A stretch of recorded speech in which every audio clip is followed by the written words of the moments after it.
Hey, busy bees. Today we are back with another chapter in our My Word School series, Book 9, Miss Lazar is Bizarre by Dan Gutman.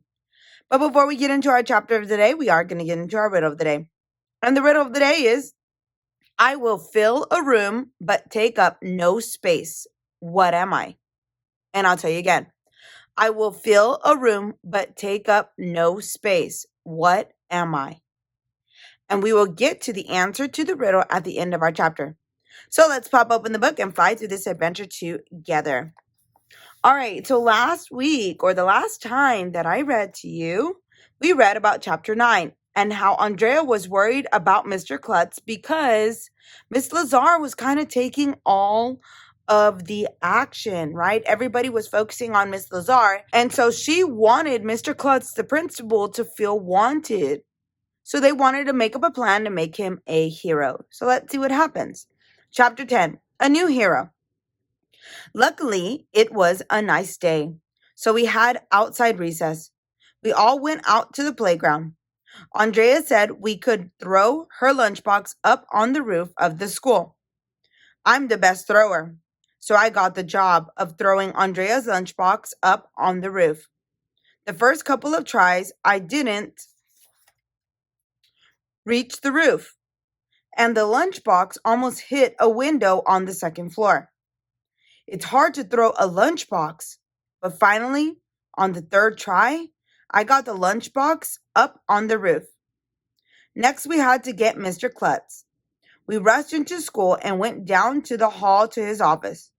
Mr. Klutz's office is really cool. He has a big snowboarding poster on the wall and a foosball table in the corner. When we came in, he was wearing his boxing shorts and punching his punching bag. Mr. Klutz is really good at sports. We decided that Andrea should do the talking because she takes acting lessons after school. And it was her lunchbox that was up on the roof. Mr. Klutz, she said, we have an emergency.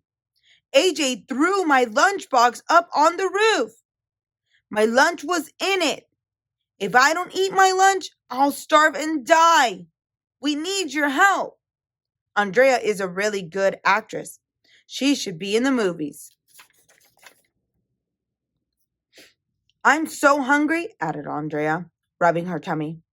Why did you throw Andrea's lunchbox up on the roof, AJ? Asked Mr. Klutz. I didn't think Mr. Klutz was going to ask that. He looked at me. I looked at Andrea. Why did she have to go and tell Mr. Klutz I was the one who threw her lunchbox up on the roof? Andrea looked at me too. I didn't know what to say. I didn't know what to do. I had to think fast.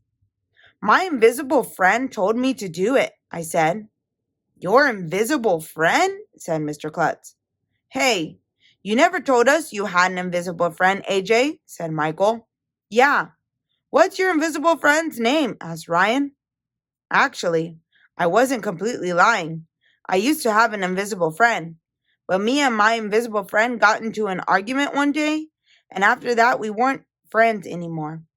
I just used him to blame stuff on when I made mistakes. It doesn't matter what the invisible friend's name is, said Andrea. Mr. Klutz, we need you to climb up on the roof and get my lunchbox. Please, please, please. At first, Mr. Klutz didn't want to do it, but I guess Andrea was such a good actress that he took off his boxing gloves and followed us out onto the playground. He looked up at the wall of the school. It doesn't look too difficult, Mr. Klutz said. I used to climb walls like this all the time in my younger days. I bet you can do it, I said. Mr. Klutz dug his toe into a crack between two bricks and started pulling himself up the wall. Look, one of the kids in the playground shouted. Mr. Klutz is climbing the school. All the kids at recess came over to watch. Mr. Klutz was a fast climber. He was already halfway up the roof. It's working like a charm, Andrea whispered. Mr. Klutz will be the hero. Mr. Klutz got all the way up to the top and climbed on the roof. He found Andrea's lunchbox and tossed it down. Hooray! We all started shouting. Hooray for Mr. Klutz! Hip, hip, hooray! He's our hero! Mr. Klutz turned around and started lowering himself from the roof. He got a few feet down, and then suddenly he stopped. What's the matter, Mr. Klutz? Somebody shouted. I'm stuck, he yelled. And that is the end of our chapter for today. Oh, no. I hope he is okay. We're going to have to see what happened. Chapter 11 says another emergency. All right, so let's get to the answer to our riddle. Our riddle was, I will fill a room but take up no space. What am I? And the answer is, drum roll please, light. Light fills a whole room, right? It lights up so that we are able to see better, but it takes up no space at all. If you like this video, give it a like. And if you'd like to follow along for more adventures, hit that subscribe button. And I will see you on the next one.